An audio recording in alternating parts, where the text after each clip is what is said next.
Cas 24 TV ووهلك واحد تبيس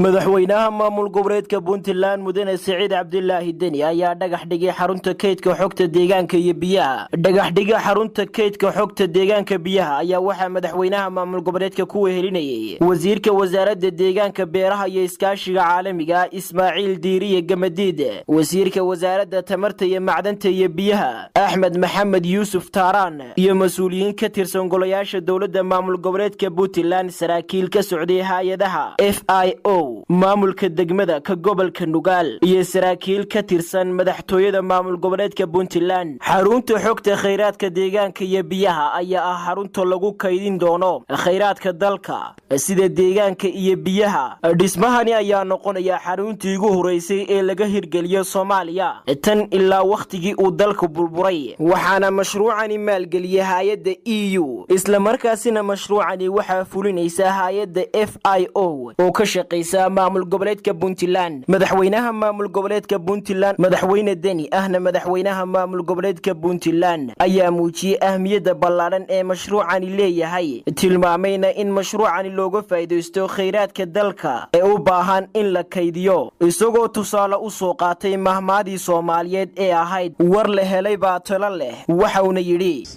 xaruntan dhismaheeda oo runtii qiimo gaar ah bulshada Soomaaliyeed gaar ahaan bulshada reer Puntland u leh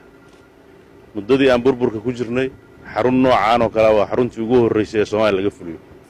qiimo gaar oo aad u weyn ay noo leedahay waxaan aad uga mahadcelinahay intii ka soo shaqeysay nooc kasta ay tahay oo ugu dameeyeen odayaashii xalay hawsha badan ka qabtay oo gartay qiimaha ay noo leedahay dawladnimada iyo inaan horumar ka sameeyno waxaan uga mahadcelinayaa hay'adaha deeq-bixiyaasha ah oo runtii mar walba la gala taagan sidii dalkeen iyo dadkeen u horumari lahaayeen horaa loo yiri haddaan xog la helin oo tala lama helo marka meesha ugu muhiimsan oo aan ka duulayno waa xog halka waa meesha lagu ururin lahaa xogta dhammaan waxyaabaha nolosha bini'aadamka khusay hadday noqon lahayd biyo iyo hadday noqon lahayd waxyaabo kaleetaba maadaama Puntland ay 20 jirsatay oo haddana waxa ugu weyn oo xukuumaddan hadafkeedu ugu weyn iyo waxa ay tiigsanaysaa ay tahay in ay tayada kor u qaato maadaama tayada kor loo qaadayo iyo mashruucan isku soo beegmay waxaan rajaynayaa ilaahay idankiis hadafkii iyo himiladii xukuumaddan inuu ilaahay xaqiijiyo oo wax walba ay ku dhisnaan doonaan xog dhab ah oo ka soo baxdo waxyaabo dadka loo qabtay oo qurux badan hadii ilaahay idan ka dhigo inaan wax badan ka gurnaan rabnaa waliba baahida hadda aan qabno way ka weynta maxaa yeelay dalkeenni cimiladii baa isbedeshay biyo la'aan badan baa socda duruufo badan baa isbedelaya oo u baahan sidii hore si ka duwan in loola macaamilo marka waxaa moodaa waqtigii aan ugu baahida badnayn inay ku soo beegmeen aad baan ugu faraxsanahay inaan sida uu sheegay mar labaad aan halka